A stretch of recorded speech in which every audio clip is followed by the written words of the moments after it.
2주 전에 여러분에게 말씀을 전하면서 비유의 목적은 하나님의 계시를 드러내기 위해서 비유를 사용한다, 그렇게 말씀을 했습니다. 우리가 하나님을 계시 하나님이라 그렇게 표현하는 것은 하나님 본래 자기를 드러내기를 좋아하시는 분이세요.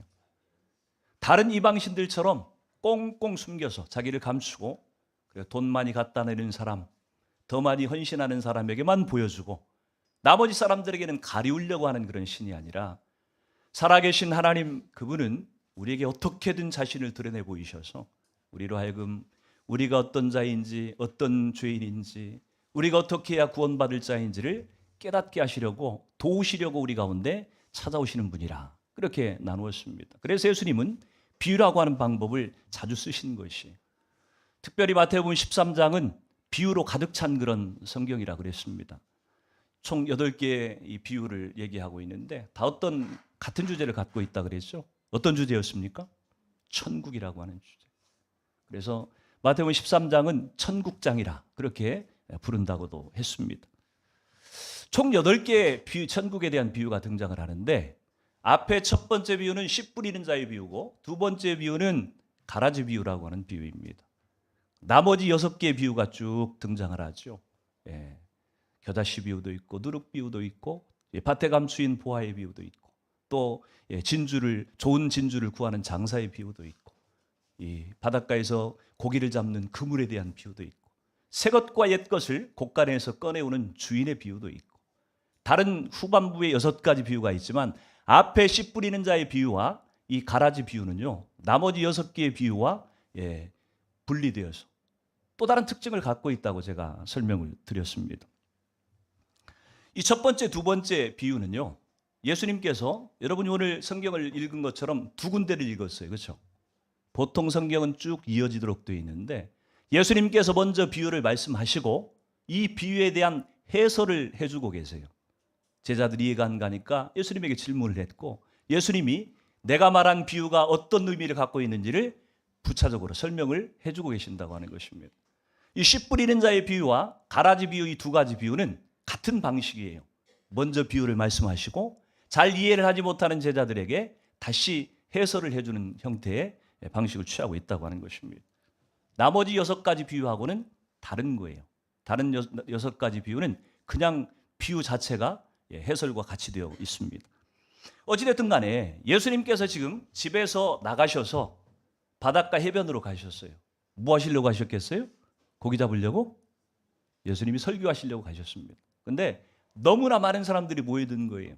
그래서 설교에 방해가 될 것 같아서 예수님이 배를 타고 거리를 좀 띄우고 무리들과 좀 떨어져서 배 위에서 설교를 하시기 시작한 것이, 그러면서 첫 번째 말씀하신 것이 오늘 씨 뿌리는 자의 비유라고 하는 것입니다. 오늘 13장 3절에 보면 예수께서 비유로 여러 가지를 그들에게 말씀하여 이르시되 씨를 뿌리는 자가 뿌리러 나가서, 이렇게 시작을 하고 있습니다.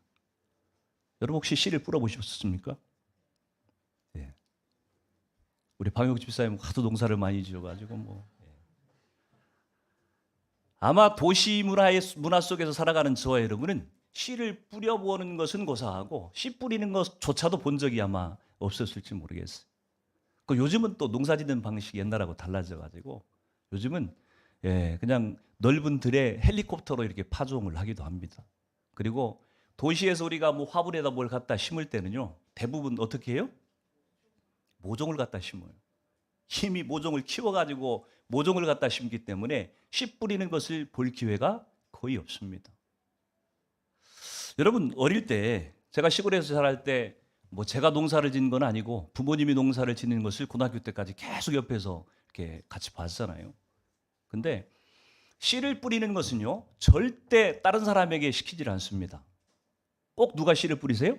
저희 아버지나 어머니, 아주 능숙하신, 씨 뿌리는 것을 평생 해오신 어머니 아버지만 씨를 뿌리세요.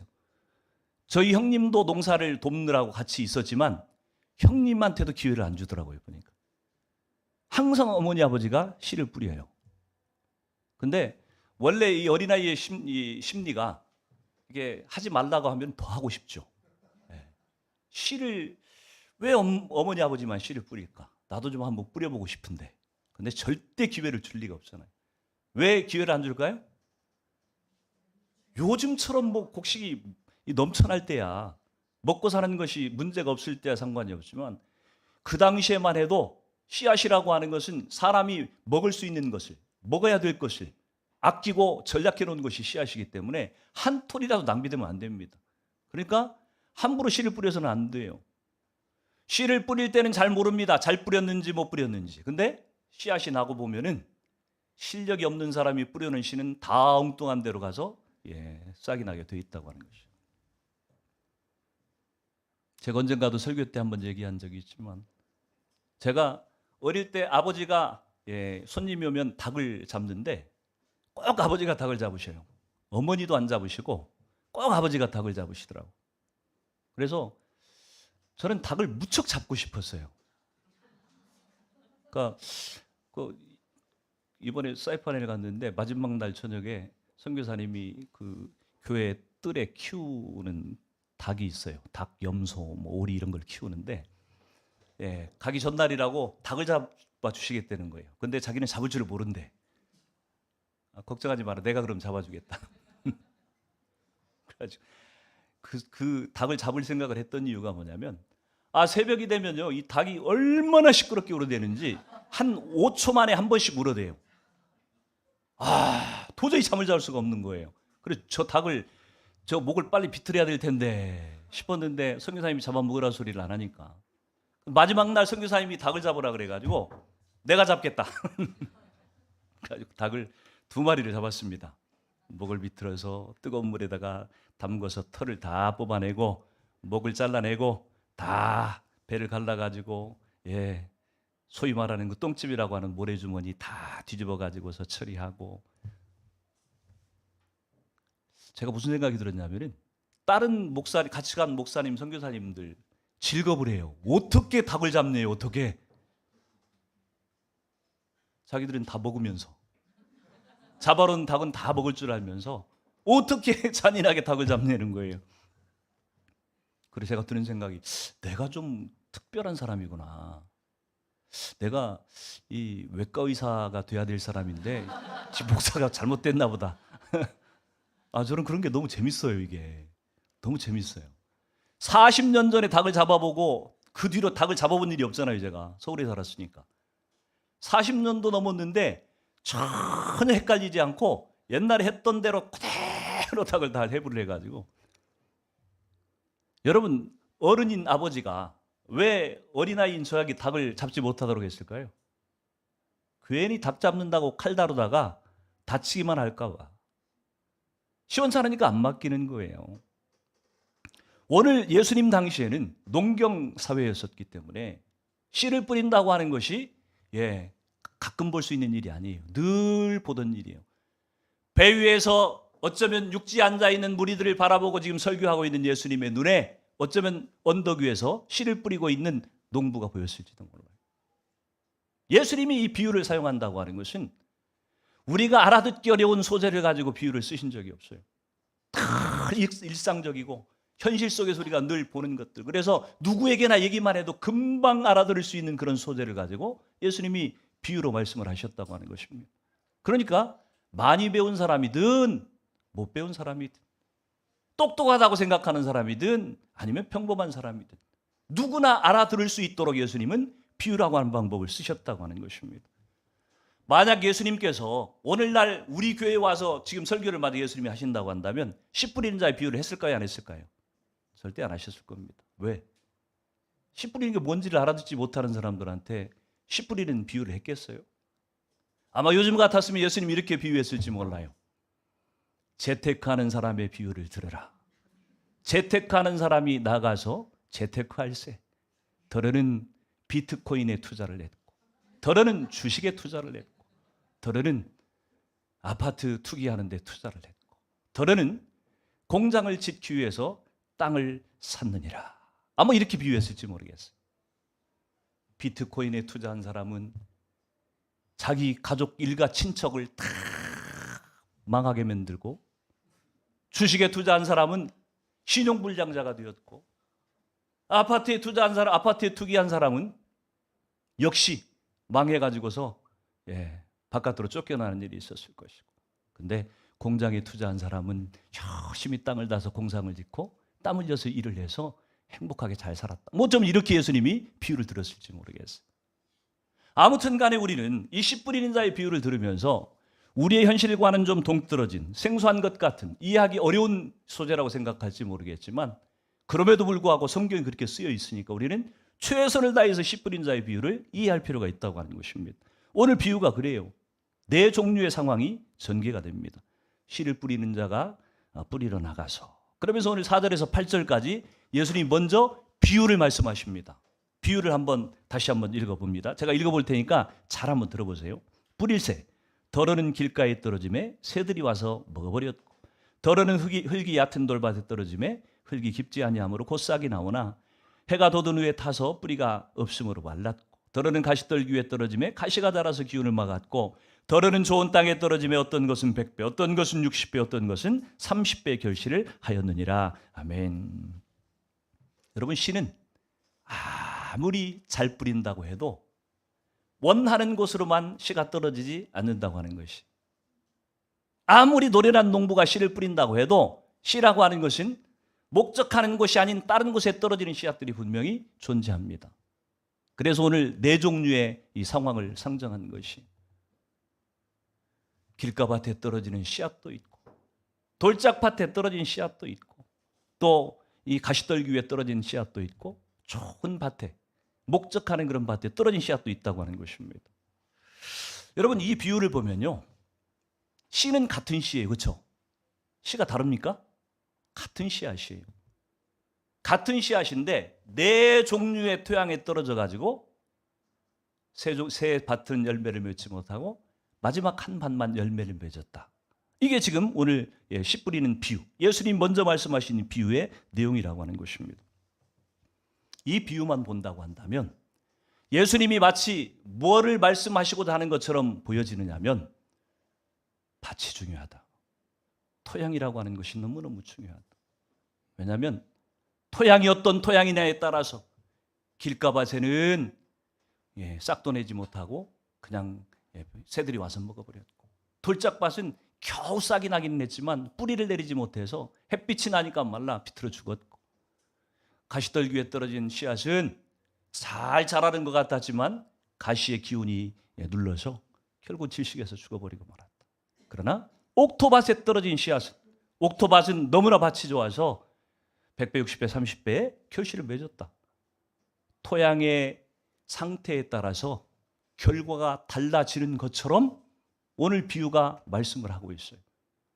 여러분 이렇게 해석하는 것에 대해서 혹시 이해가 있습니까? 잘한 해석처럼 보여져요. 그렇죠? 뭐 이 시비를 걸 일이 없어요. 그래서 적용을 그렇게 할 수가 있습니다. 우리의 마음밭을 잘 가꿔야지 하나님의 말씀이 우리 가운데 떨어져서 좋은 결실을 맺을 수 있다. 우리는 이렇게 해석을 하고 끝낼 수가 있다고 하는 것입니다. 만약 예수님께서 이 비유에 대한 해설을 해두지 않았다고 한다면 우리는 이 정도 해석이면 아주 훌륭하고 잘한 해석으로 끝날 수가 있어요. 그런데 예수님이 이 비유를 설명해 주신 내용을 보면 우리가 그렇게 해석하고 끝내서는 안 된다고 하는 것을 좀 생각을 해보게 됩니다. 오늘 19절에서 23절 말씀, 예수님이 해설해 주신 내용을 한번 다시 제가 읽어볼 테니까 잘 한번 보세요. 주의 깊게 한번 보세요. 아무나 천국 말씀을 듣고 깨닫지 못할 때는 악한 자가 와서 그 마음에 뿌려진 것을 빼앗나니 이는 곧 길가에 뿌려진 자요. 돌밭에 뿌려졌다는 것은 말씀을 듣고 즉시 기쁨으로 받되 그 속에 뿌리가 없어 잠시 견디다가 말씀으로 말미암아 환난이나 박해가 일어날 때는 곧 넘어지는 자요. 가시떨기에 뿌려졌다는 것은 말씀을 들으나 세상의 염려와 재리의 유혹에 말씀이 막혀 결실하지 못하는 자요. 혹은 좋은 땅에 뿌려졌다는 것은 말씀을 듣고 깨닫는 자니 결실하여 어떤 것은 100배, 어떤 것은 60배, 어떤 것은 30배가 되느니라 하시더라. 아멘. 여러분 결과만 놓고 본다고 한다면 앞에 비유로 말씀하신 것이나 뒤에 설명해 주신 것이나 같은 내용인 것처럼 여러분이 혹시 생각될 수가 있어요. 아, 결과가 이렇게 다르구나. 네 종류의 밭에 떨어졌는데 이렇게 결과가 달라졌구나. 이렇게 여러분이 결론을 맺을 수가 있는데 이 예수님의 설명을 가만히 여러분이 주의 깊게 본다고 한다면요, 예수님은 전혀 다른 얘기를 하고 계세요. 앞에 비유에서는요, 분명히 네 가지 밭을 강조하고 있는 것처럼 보여집니다. 근데 설명해 주신 내용을 보면 전혀 그 얘기를 하고 있지 않아요. 밭에는 관심이 없어요, 예수님이. 뭐에 관심이 있어요? 씨앗에 관심이 있어요, 씨앗에. 밭은 전혀 강조하지 않고 씨앗을 지금 집중적으로 얘기를 하고 있습니다. 토양의 차이가 중요한 것이 아니라 씨의 상태가 중요하다고 하는 것을 지금 얘기하고 있는 것입니다. 뭘 통해서 그것을 알 수 있냐면, 여러분이 혹시 좀 주의력이 있는 분이라고 한다면 이 19절에 23절의 비유에 대한 설명을 가만히 보면요, 씨를 물질로 표현하지 않고 뭐로 표현해요? 사람으로 표현하고 있어요. 씨가 만약 물질이라고 한다면 영어로 it라고 하는 물질 대명사를 써야 되는데, 성경에 보면은 영어 번역을 보시면은 he라고 되어 있습니다. 길가에 뿌려진 자요, 곧 넘어지는 자요, 결실하지 못하는 자요, 말씀을 듣고 깨닫는 자니, 다 씨앗을 물질이 아니라 사람으로 표현하고 있다고 하는 것에 여러분이 주의를 좀 기울일 필요가 있다고 하는 것입니다.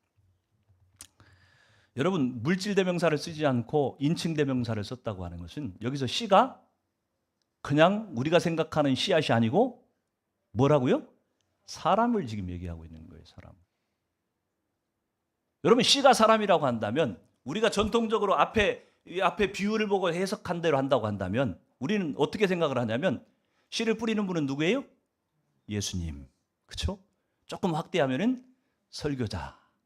뭐 이렇게 얘기할 수가 있고, 씨는 뭐예요? 하나님의 진리의 말씀. 그리고 밭은 누구예요? 우리 사람의 마음.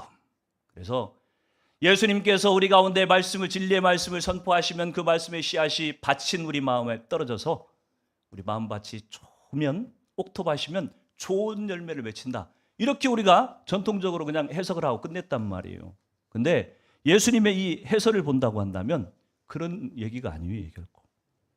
만약에 여기서 씨라고 하는 것이 하나님의 말씀이라고 한다면 상관이 없는데, 만약에 여기서 이 씨라고 하는 것이 사람이라고 한다면 굉장히 다른 해석이 가능합니다. 만약 사람이라고 한다면요, 어떻게 사람의 마음밭에 사람이 떨어집니까? 앞뒤가 안 맞잖아요. 결코 그렇게 해석을 해서는 안 된다고 지금 얘기를 하고 있는 것이에요.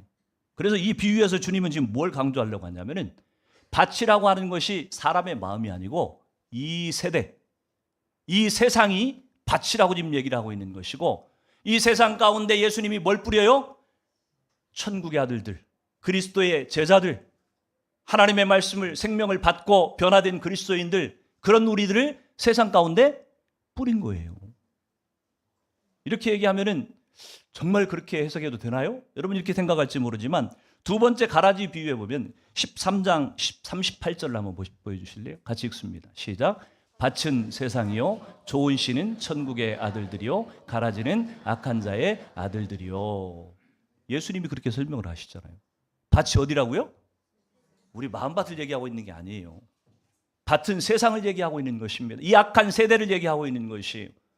이 악한 세상, 이 밭에다가 예수님께서 우리를 생명의 말씀을 통해서 변화시키셔서 천국의 씨앗된 우리를 세상 가운데 뿌리셔서 악한 원수가 지배하고 있는 이 세상을 뒤집는 역사, 반전시키기 위해서 예수님께서 일하신다고 하는 것입니다.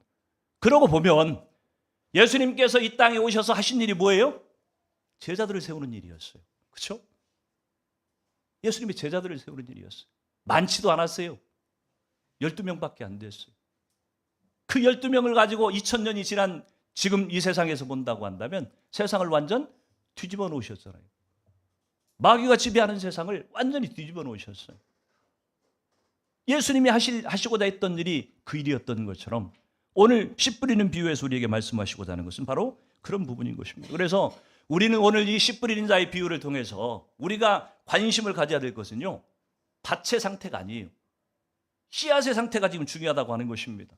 씨앗의 관점에서 이 씨 뿌리는 자의 비유를 해석을 해야 된다고 하는 것이, 그런 관점에서 본다고 한다면 길가에 뿌리운 자, 길가에 뿌려진 씨앗, 이 사람은요 천국의 말씀이 울리는 꽹과리처럼 들리는 사람이에요. 하나님의 말씀을 들어도 아무런 반응도 없고 아무런 느낌도 감동도 받지 못하는 사람을 얘기하고 있는 것이. 이런 사람은 새들이 와서 그냥 집어 먹어버린, 세상에 아무런 영향을 미치지 못하는 사람의 삶인 것이. 돌밭에 뿌렸다고 하는 것은 천국의 말씀도 알고 내용도 아는 사람입니다. 근데 거기에다가 자기의 인생을 걸지 않아. 거기다가 깊이 뿌리낼 생각을 하지 않아요. 그러니까 조금만 환난과 핍박이 오면은 금방 무너져 버리는 사람이에요. 가시떨기에 뿌려진 씨앗은 어떤 상태입니까? 가시떨기에 뿌려진 사람은요, 하나님의 말씀을 받고 그 말씀대로 나름 산다고 열심히 노력도 하고, 근데 무엇 때문에요? 예수님의 해석대로 본다고 한다면은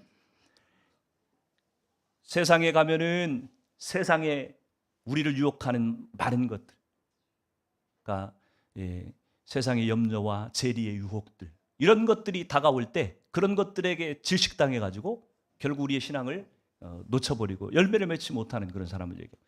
어떻게 보면은 오늘날 교회 안에 있는 많은 그리스도인들이 어쩌면 가시떨기 위에 떨어진 이 씨앗과 같은 삶을 살고 있지 않나, 이런 생각을 해볼 수도 있습니다. 근데 마지막 한 부류의 사람은 어떤 사람이에요? 옥토밭에 떨어진 사람이에요. 이 사람은 오늘 성경의 표현을 빈다고 하면 하나님의 말씀을 듣고 깨닫고 순종하는 사람이라고 얘기하고 있어요. 하나님의 말씀을 들을 뿐만 아니라 깨달았을 뿐만 아니라 깨달은 말씀대로 순종하여 사는 사람을 옥토밭에 떨어진 씨앗이라고 지금 표현을 하고 있다고 하는 것입니다. 이런 사람은 마귀가 지배하고 있는 이 세상 가운데 가서 세상을 극복하고 이기고 변화시키는 그런 삶을 살아낼 수 있는 사람이라고 하는 것입니다. 여러분과 제가 살고 있는 이 세상은요, 사실은 마귀가 판을 치고 있는 세상입니다.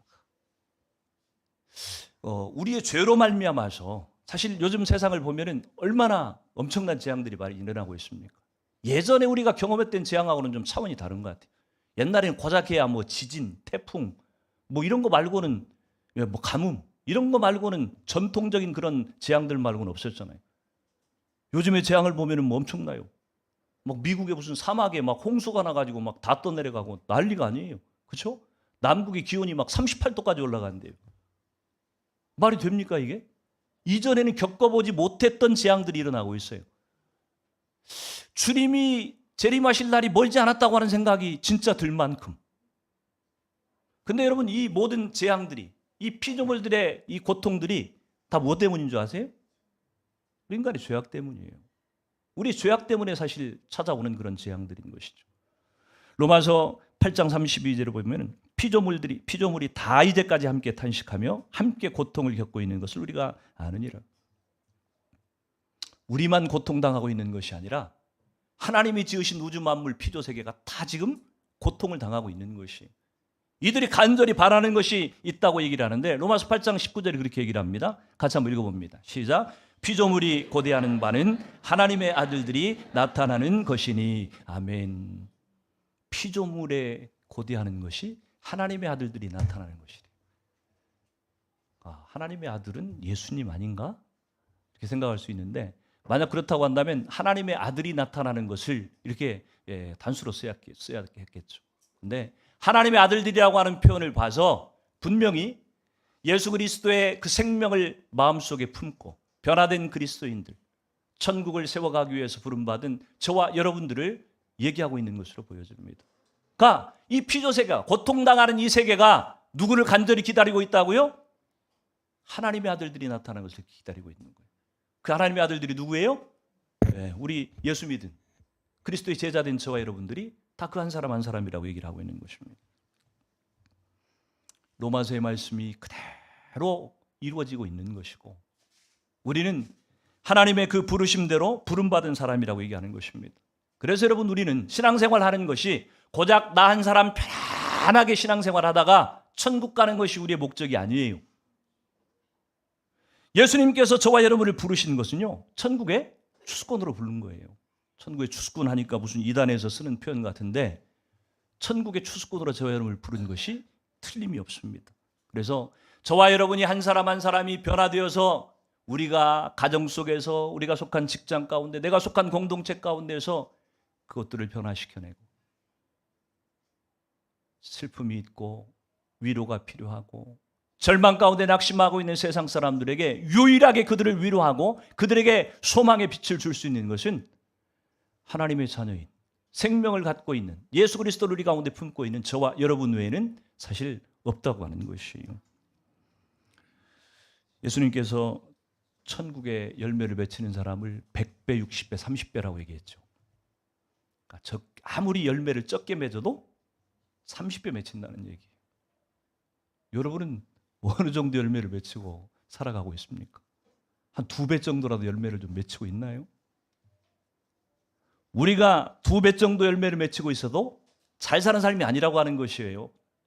정말 우리가 성령에 붙들리면은 천국의 아들들도 우리가 진짜 제대로 변화된다고 한다면 우리는 30배, 최소 30배 열매를 맺을 수 있는 사람이 될 수 있다고 지금 얘기를 하고 있는 거예요. 사도행전 24장에 보면은 우리가 이미 묵상 통해서 계속 살펴봤던 내용이죠.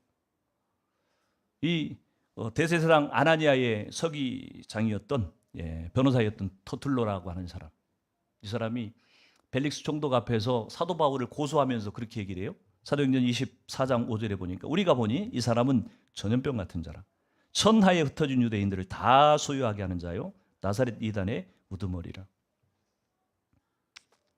사도 바울을 표현하기를 전염병 같은 사람이다. 얼마나 전파력이 컸으면 아마 코로나급쯤 된 것 같아요. 그냥 전 세계를 동시에 그냥 다 휘저버릴 만큼. 히브리서 11장 38절에 보면 이런 사람은 세상이 감당하지 못하느니라, 그렇게 말씀을 하죠.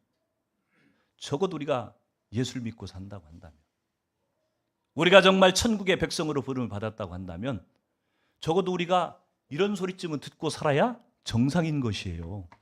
못 그러고 사는 것이 잘한 것이 아니라고 하는 얘기입니다. 그냥 나 혼자 편안하게 그냥 신앙생활하다가 죽은 듯이 그냥, 여러분 가끔 가다가 농담처럼 우리 죽기를 위해서 기도할 때에 어떻게 죽을지를 기도해야 된다 그러면서 그런 얘기 하는 분 많아요.